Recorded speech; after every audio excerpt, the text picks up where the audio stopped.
Cinema ఇండస్ట్రీకి సంబంధించిన వాళ్ళపై లైంగిక వేధింపుల కేసులు, అరెస్టులు, జైలుకి వెళ్ళడం ఇవన్నీ ఒకదాని వెంట ఒకటి జరుగుతూ ఉన్నాయి. ఇప్పుడు తెలుస్తున్న ఒక సంచలన వార్త ఏంటంటే ప్రముఖ యూట్యూబర్ ప్రసాద్ బెహ్రాపై కూడా లైంగిక వేధింపుల కేసు నమోదైనట్లు తెలుస్తూ ఉంది. ఇప్పటికే పోలీసులు ఈ అంశం మీద లైంగిక వేధింపులపైన కేసు నమోదు చేసుకొని ప్రసాద్ బెహ్రాను అరెస్ట్ చేసి 14 రోజుల రిమాండ్కు కూడా తరలించినట్లుగా తెలుస్తూ ఉంది. ఇది ఒక సంచలనమైన వార్త. ఇప్పటికే గతంలో జానీ మాస్టర్, ప్రముఖ కొరియోగ్రాఫర్ జానీ మాస్టర్ కావచ్చు, ఆ తర్వాత ప్రముఖ యూట్యూబర్ హర్ష సాయి కావచ్చు, ఇలా వరుస ఘటనలు లైంగిక వేధింపుల అంశంపైన చోటు చేసుకున్నాయి. ఇప్పుడు తాజాగా కొన్ని యూట్యూబ్ వెబ్ సిరీస్ల వల్ల, మంచి షార్ట్ ఫిలిమ్స్ల వల్ల బాగా పాపులారిటీ అంటే ఫేమస్ అయ్యి మంచి గుర్తింపును సాధించుకున్న ప్రసాద్ బెహ్రా ఇప్పుడు సినిమాల్లో కూడా అవకాశాలు పొందుతున్న తరుణంలో ఇప్పుడు ఈ లైంగిక వేధింపుల కేసులో అరెస్ట్ అయినట్లు సమాచారం అందుతుంది.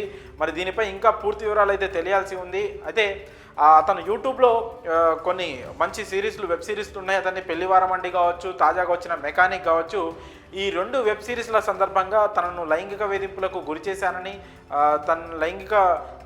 తనని లైంగికంగా వేధించాడంటూ ఆ సిరీస్లలో పనిచేసిన ఒక అమ్మాయి ఈ ప్రసాద్పై పోలీస్ స్టేషన్లో కంప్లైంట్ ఇవ్వడం జరిగింది. దీనిపైన పోలీసులు కేసు నమోదు చేసుకొని ప్రసాద్ను ఇప్పటికీ అరెస్ట్ చేసినట్లు కూడా సమాచారం అంతా ఉంది. మరి దీనిపై ఇంకా పూర్తి వివరాలు అయితే తెలియాల్సి ఉంది. అయితే ఇండస్ట్రీలో గ్రామర్ ఫీల్డ్లో ఆడపిల్లలపై ఇప్పటికే కాస్టింగ్ కౌచ్ అనే ఒక పెద్ద వివాదాస్పదమైన అంశమైతే ఉంది.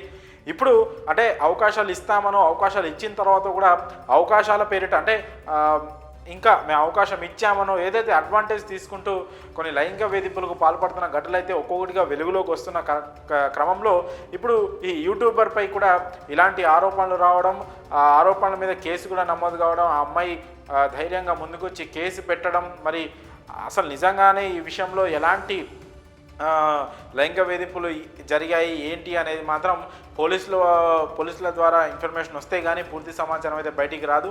ప్రస్తుతానికైతే ఈ అంశం మాత్రం ఇండస్ట్రీ వర్గాల్లో కావచ్చు చాలా సంచలనం సృష్టిస్తూ ఉంది. ఎందుకంటే ఇప్పటికే ప్రముఖులైన జానీ మాస్టర్ కావచ్చు, ఇంకా మిగతా కొంతమంది యాక్టర్స్ కావచ్చు, ఇలాంటి వివాదాల నేపథ్యంలో ఇంతకుముందు సరే ఈ లైంగిక వేధింపుల అంశం పక్కన పెడితే ఇండస్ట్రీలోని కొన్ని పెద్ద వ్యక్తులు కావచ్చు, మంచు మోహన్ బాబు ఫ్యామిలీ కావచ్చు, అలాగే తాజాగా ఐకాన్ స్టార్ అల్లు అర్జున్ కావచ్చు, ఇలా వివాదాల్లో పడడము, పోలీస్ కేసులు, పోలీసులు చిక్కులు, అల్లు అర్జున్ అయితే అరెస్ట్ కూడా అయ్యారు, జైలుకి కూడా వెళ్ళారు, చంచల్ కూడా జైలుకి. సో ఇలా వరుస ఘటనలు ఇండస్ట్రీని ఒక రకంగా కుదిపేస్తున్నాయని చెప్పొచ్చు. అయితే ఇప్పుడిప్పుడే అంటే యూట్యూబ్లో కొంత టాలెంట్ పెట్టుకొని యూట్యూబ్లో తమను తాము నిరూపించుకొని ఇండస్ట్రీలో ఇప్పుడిప్పుడే అవకాశాలు పొందుతున్న ఇలాంటి నటులు కావచ్చు, ఇలాంటి టాలెంటెడ్ ఆర్టిస్టులు కావచ్చు, ఇలా కొన్ని వేరే మార్గాల వల్ల వాళ్ళకున్న గుర్తింపు కానీ, రావాల్సిన అవకాశాలు కానీ, కెరీర్ పైన కూడా ఇలాంటిది కొన్ని అడ్డంకులు అయితే పడతా ఉన్నాయి. మరి ఇందులో